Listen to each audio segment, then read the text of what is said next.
રાશિની રીતે 2025માં કઈ રાશિઓ માટે સારું છે આ વર્ષ, કઈ રાશિ માટે ખરાબ છે અથવા કેવી અસરો જોવા મળશે, કઈ રાશિના જાતકોએ સાચવવું પડશે? પહેલાં તો આપણે જોવા જઈએ દેશોના 2050 સુધીનું પછી લઈએ. ઓકે, પહેલાં આપણા દેશો જોવા જઈએ તો 1945, 1956, 1957, 1961, 1962, 1968, 1979, 1985, 1990, 1991, 1997 અને 1997માં જે જાતકો જન્મેલા છે તેમાં તેમનો શનિ રાહુ બળવાના છે તો સારું રહેશે.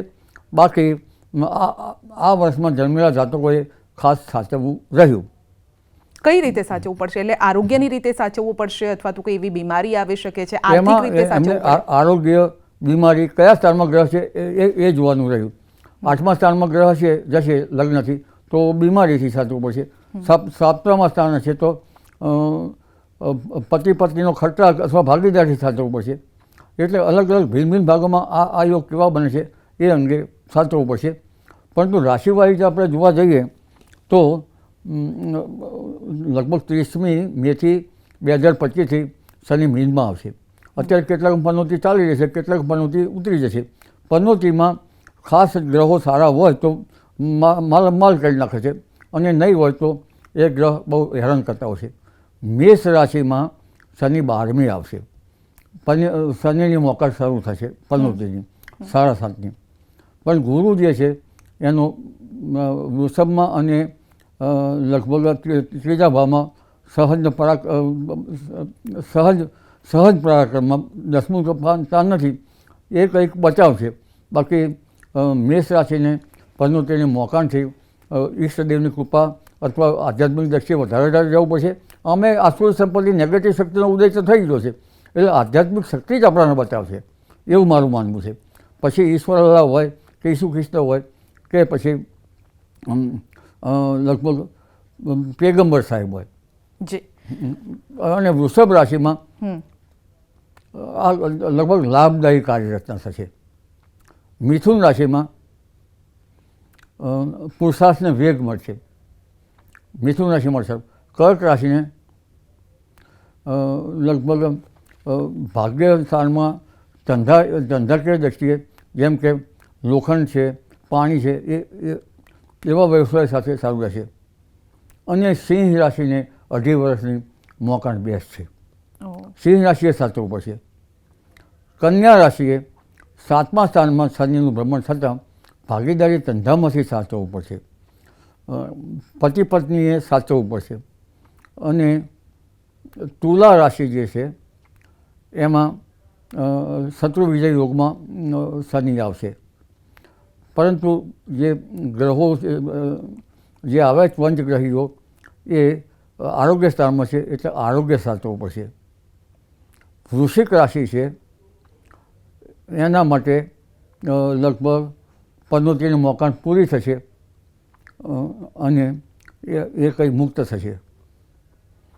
પછી ધન રાશિ છે એને નાની પનોતી બેસવાનું રહેશે, લોખંડના પાયે બેસવાનું રહેશે એટલે 2.5 વર્ષ એને સાચવવું પડશે. જો શનિ બળવાના છે તો એમાં આ ગ્રહોને છેક ઉચ્ચ પદ કે સારું પણ કરી શકે છે. મકર રાશિને લગભગ પનોતીની મોકાણ પૂરી થશે અને શનિ પરાક્રમ કરાવશે. અને કુંભ રાશિને લગભગ શનિની પનોતી પાછલા 2.5 વર્ષ આવશે. એટલે કુંભ રાશિના ગ્રહો અન્ય રીતે સારા છે એટલે કુંભ રાશિને 2.5 વર્ષમાં જ્યારે આધ્યાત્મિક રહી કોઈ હનુમાનજીને માનતો હોય હનુમાનજીને, પીરના માનતો તો પીરને, અથવા તો જૈનમાં જે મણિભદ્રને માનતા હોય કે જરા ન્યામીનાથને માનતા હોય ભગવાનને કે મલ્લીનાથને માનતા હોય તેમાં એ માટે સારું રહેશે. અને મીન રાશિને લગભગ 2.5 વર્ષ પૂરા થઈ બીજા 5 વર્ષ બાકી રહેશે. એટલે મીન રાશિ જે છે એને પનોતીની મોકાણ ચાલુ રહેશે. એટલે એમના જો શનિ સારો છે તો એમને સાચવવું પડશે. જી બિલકુલ. 2025 વિશ્વ યુદ્ધના ભણકારા વાગી રહ્યા છે કારણ કે છેલ્લા ઘણા સમયથી આપણે જોઈ રહ્યા છે કે ઇઝરાયલ હોય, રશિયા હોય, યુક્રેન હોય, હમાસ હોય, આ બધા એકબીજા સાથે લડી રહ્યા છે. 2025માં એવું શું થવાનું છે? 2025થી દ્વંદ્વોના પીરિયડ શરૂ થશે. એકબીજા જે દ્વંદ્વો થઈ રહ્યા છે એની મોકાણ 2025થી શરૂ થઈ જશે. એમાં ખાસ કરીને મીન રાશિ જે છે એ આપણા દેશના ઉત્તરીય પર્વતીય પ્રદેશો, પોર્ટુગલ, સ્પેન આ બધા ભાગો પર મીન રાશિનું અસર છે અને દરિયાઈ ભાગોમાં સાચવવાની અસર રહેશે. એટલે જે દરિયાઈ પ્રદેશો જે છે એને 2025માં સાચવવાનું વધારે રહેશે. પાણીની અસરો, વહાણ ડૂબી જવા, પાણીની જળઘાત થવી એ માટે વિશ્વમાં સાચવવું રહેશે. પણ ઉલ્લેખનીય છે કે 29/2032માં વિશ્વયુદ્ધના બરાબર બોમ્બ ધડાકા અન્ય બાબતો એ ગ્રહો પોકારીને કહી રહ્યા છે જે ગ્રહમાં માનતા હોય ને ન માનતા હોય એના માટે કારણ નથી. આ માત્ર અમારો આ ટોક શો જે છે એ વિદ્યાના વિનિમય માટે છે, કોઈને ડરાવવા માટે નથી. કારણ કે અત્યારે જ્યોતિષના જે જ્યોતિષ છે એ ઉચ્ચ કક્ષાએ યુનિવર્સિટીમાં પણ એનો અભ્યાસ થઈ ગયો છે ને. બિલકુલ. એટલે લગભગ 2032 સુધીમાં ઇંગ્લેન્ડ ઉપર અસર થશે, આંગ્લ દેશ ઉપર. એ આંગ્લ દેશ જે યુરોપિયન દેશો જે છે, રશિયા, યુક્રેન એ બધાએ સાચવવું પડશે. અને 2029થી 2032માં યવન બ્લેસ કન્ટ્રી છે, મુસલમાન કન્ટ્રી છે, યવન છે, એ વૃષભ કન્ટ્રી બહુ સાચવવું પડશે. પર્શિયા જે છે એને પણ સાચવવું પડશે. 2032થી 2034માં એક મુખ્ય મહાસત્તા કઈ છે? મહાસત્તા આપણી અમેરિકા. ઉત્તર અમેરિકા બધાનો દસકો સારો કાયમ રહેતો જ નથી. અને જે આખા વર્લ્ડ પાવર છે એના માટે એ 2034 સુધી સાચવવું પડશે. ઉત્તર અમેરિકા, ઇંગ્લેન્ડમાં સાચવવું પડશે અને પશ્ચિમ યુએસએમાં પણ સાચવવું પડશે.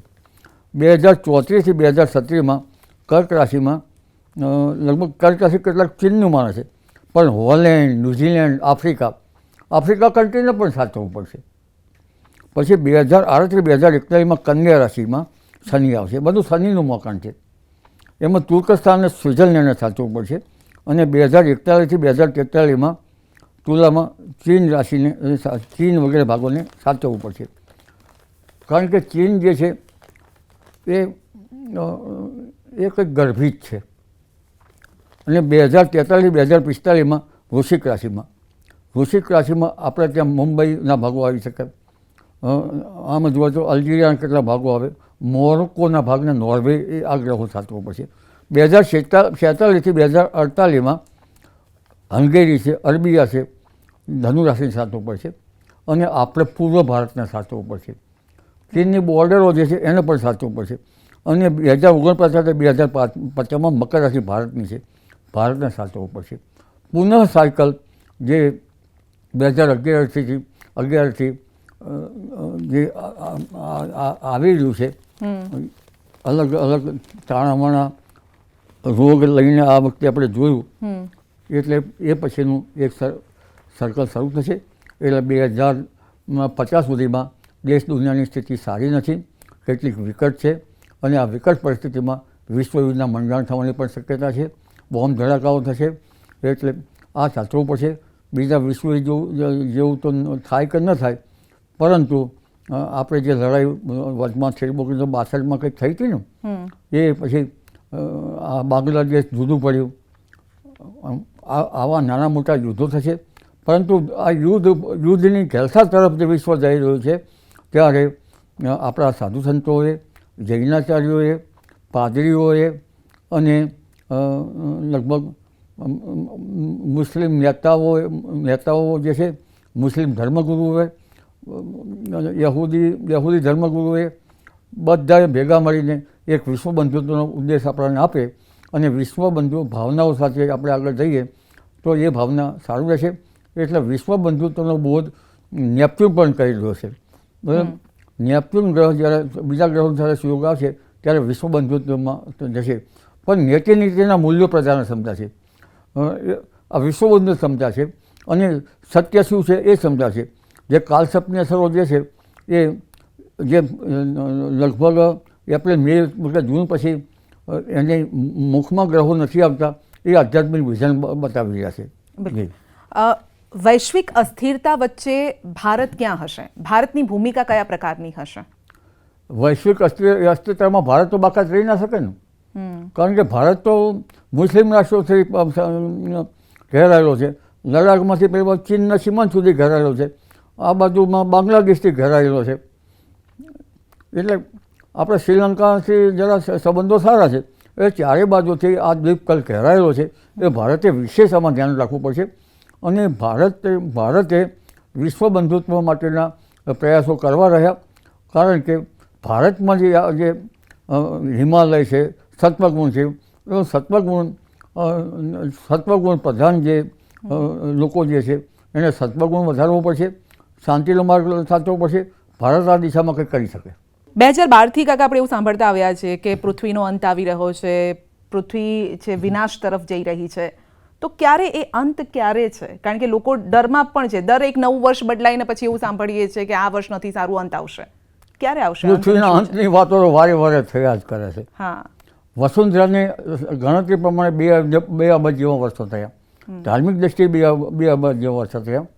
અને સેલિનિટી પછી જે સમુદ્રની સેલિનિટી ઉપરથી પણ વર્ષો કાઢ્યા છે. વસુંધરાને 2 અબજ વર્ષો થયા. પરંતુ જ્યારે રોહિણી સકટ ભેદ થશે ત્યારે પૃથ્વીનો પ્રલય થશે. રોહિણી સકટ ભેદમાં જ્યારે મંગળ શનિ જેવા ગ્રહો રોહિણી તારાના વચ્ચે આવશે ત્યારે પૃથ્વીનો પ્રલય થવાની શક્યતા રહેશે. કેન્દ્ર ક્ષેત્રનું બળ અત્યારે 0.016 જેવું છે. એ બહુ ધીમું છે. એટલે પૃથ્વીની ધરીમાં લાખો વર્ષ થાય ત્યારે એના નમનમાં જે છે એ થોડો ફેરફાર થઈ શકે. એટલે આવા વર્ષોમાં હજુ લાખો વર્ષની રાહ છે. વસુંધરા માણસનું આશ્રયસ્થાન છે, રહેવાનું છે અને રહેશે. જ્યારે પૃથ્વીનો અંત થશે ત્યારે લગભગ રોહિણી સકટ ભેદ થાય તો એમનો અંત, પૃથ્વીનો અંત ગણી શકાય. એટલે હજી લાખો વર્ષોની વાર છે, આપ એવું કહી રહ્યા છો? લાખો વર્ષનું ઘણા વર્ષો રાહ છે. અને ખગોળવિદો મંગળ શનિ જે છે એના સર રોહિણીને ભેદે એવો ક્યારે થયેલો છે તે ગણતરી કરે તો સારું. ઓકે. 2025માં જન્મેલા બાળકો માટે આ વર્ષ કેવું રહેશે? એ કારણ કે નવા લોકો એટલે જે પરણિત છે એ લોકો પ્લાનિંગ પણ કરી રહ્યા હોય છે કે મારું જે બાળક છે 2025ના વર્ષમાં જન્મ લે તો એ વર્ષ કેવું રહેશે નવા જન્મેલા બાળકો માટે? એના માટે કહી શકાય નહીં, નહીં પછી સિઝેરિયન કરાવશે. અચ્છા, એટલે સારું રહેશે એવું કહી રહ્યા છો આપ? એવું છે એ નહીં, વર્ષમાં આપણે સારું રહે એવું ના કહી શકાય. હા, સિઝેરિયન કરાવશે તો મૃત્યુ નથી, એ બરાબર યોગ્ય નથી. પણ 2025માં આપણે જોવા જઈએ તો એ બાળકો કંઈક અલગ પ્રકારના હશે. કારણ કે શનિ રાહુ મે મહિના પહેલાં શનિ રાહુની યુતિ વચ્ચે જન્મ્યા છે ને ત્યારે, અને લગભગ મે માસ પછી જે બાળકો જન્મ થશે એમાં થોડુંક આધ્યાત્મિક વિઝન આવવાની શક્યતા રહે છે. પણ રાહુ કેતુ વચ્ચે ગ્રહો આવશે. એટલે 2025નું વર્ષ જે છે એ વર્ષ શનિ રાહુમાં બાળકો જન્મે તો પણ કંઈક રહસ્યમય થઈ શકે. ઘણી વખત શનિ રાહુ રાજનેતાના જે કુંડલીમાં આ જ ગ્રહો હોય છે, શનિ રાહુ અને શનિ કેતુ. પરંતુ શાપિત દોષ છે, શાપિત દોષ તો ગણાય. અને કાલસર્પવાળા પણ ઘણી વખત રાજનેતાઓ બન્યા છે. એટલે ગમે ત્યારે બાળકો જન્મે ઘણી વખત જે આવા યોગો જે છે એને આપણે પિતૃદોષ ગણીએ છીએ. પિતૃદોષ, શાપિત દોષ ઉચ્ચ કક્ષાનો પિતૃદોષ છે. પણ મોટા ભાગના ધનાઢ્ય જે વ્યક્તિની બાબતમાં કે રાજકારણની બાબતમાં કાલસર્પ તો ઘણામાં છે, ઘણામાં શાપિત દોષ છે અને ઘણામાં શનિ કેતુનો યોગ છે. ઓવરઓલ હવે 2025નું વર્ષ આપના રીતે કેવું છે બધા લોકો માટે? આપણે કહીએ બધા લોકો માટે જોવા જઈએ તો સજાગ રહેવાનું વર્ષ છે, યાતના કસોટીપૂર્ણ વર્ષ છે અને વિવેકથી રહેવાની જરૂર છે. આપણે લગભગ અન્ય આ બધી બાબતો અંગે જોવા જઈએ તો કસોટી પણ, યાત્રાપૂર્ણ, સાચવીને અંધશ્રદ્ધામાં વધારે જવું નહીં. જ્યારે ધુતારા આવે તો આપણે છેતરી નહીં જાય એ જોવાનું. સાચા સંતોમાં સ્વાધ્યાયમાં રહેવું, સત્ય તરફ જવું. અને જ્યારે આવા ગ્રહો ચાલતા હોય ત્યારે ઈશ્વર જ આપણને યોગ્ય માર્ગે લઈ જઈ શકે છે. એટલે સાચા સંતોની કથા વાર્તાઓ, સાચું જ્ઞાન અને સાચું દાપણ અને સાત્વિક ભક્તિથી યોગ્ય થઈ શકે. કારણ કે ગીતામાં લખ્યું છે સત્વગુણ સુખમાં જોડે છે, રજોગુણ પુરુષાર્થમાં જોડે છે અને તમોગુણ દુઃખમાં જોડે છે. એ તમોગુણી પ્રભાવ વધવાનો છે ત્યારે ધન કે જન સમુદાય સાચવવું રહ્યું. ઈશ્વર પરાયણ રહેવું રહ્યું, ખુદા પરાયણ રહેવું રહ્યું, ઈસુ ખ્રિસ્તની ભક્તિ કરવી સારી રહી. જે ઈશ્વરમાં માનતા હોય એ પ્રાર્થનાઓ ઉપર પરિબળ થઈ શકે છે. કારણ કે કહેવાય છે કે જે ભૂતને ભજે છે એને ભૂત મળે છે. આસુરી સંપત્તિ એક પ્રકારના એવી નેગેટિવ એનર્જી છે. નેગેટિવ એનર્જી આપણે સાચવવાનું. સત્વ ગુણ છે એ સાત્વિક ભાવનાઓ સત્વગુણમાં વધશે. પણ તમોગુણી જે છે, તમોગુણી ખબર છે તમને? શું તમોગુણમાં શું આવે? મંત્ર, તંત્ર મંત્ર વિદ્યા, તંત્ર મંત્ર એવી વિદ્યાઓ આવે છે. એટલે એવી વિદ્યાઓ જે છે એ પ્રેત જેવી વિદ્યાઓ જે છે એ વિદ્યાઓ તો બરાબર સારી નથી. કારણ કે એ વિદ્યાઓ નેગેટિવ શક્તિઓનો ઉપયોગ કરે છે. બિલકુલ. એટલે એવી નેગેટિવ શક્તિઓથી દૂર રહેવું યોગ્ય રહેશે. જી બિલકુલ. તો અંબાલાલ કાકા કહી રહ્યા છે કે આધ્યાત્મ તરફ વળવું પડશે. તો મારો છેલ્લો સવાલ એ જ છે, અંબાલાલ કાકા આધ્યાત્મ તરફ વળવું હોય તો આપ અંબાલાલ કાકા કયું ભજન ગાતા હોય છે જ્યારે એકલા હોય, ભક્તિમય માહોલ હોય, તો તમે કયું ભજન ગાતા હોવ છો એ ગાઈને સંભળાવો. હું તો ઘણા ભજન ગાઉં છું, પણ સામૂહિક બોલાવો તો આપણે બોલાવવું પડશે ને નવાસમાં. જી. શેરી વળાવીને સાફ કરાવું ઘરે આવો ને, તારા મારા આંગણીએ ફૂલડા વેરાવું, હરી ઘરે આવો ને. નવા વર્ષમાં હરી તમે મારા ઘર આવો અને આ બધા અમારા જન છે એને ઉગારો. એટલે હવે હરી આવવાનું રહેશે. કલ્કી અવતાર તો થશે ત્યારે નહીં થશે, પણ સત્વગુણ વધશે તો ઓટોમેટિક જ આખું દુનિયામાં આવશે. એટલે હરીને તો બોલાવવો જ પડશે. જી. એટલે 2025ના વર્ષમાં આપણે હરિનો જાપ કરવો પડશે. એક વાત એ ચોક્કસ છે, અંબાલાલ પટેલ આપણને કહી રહ્યા છે.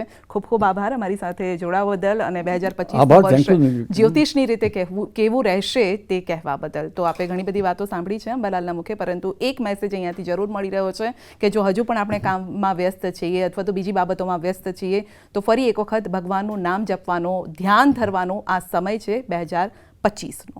નમસ્કાર.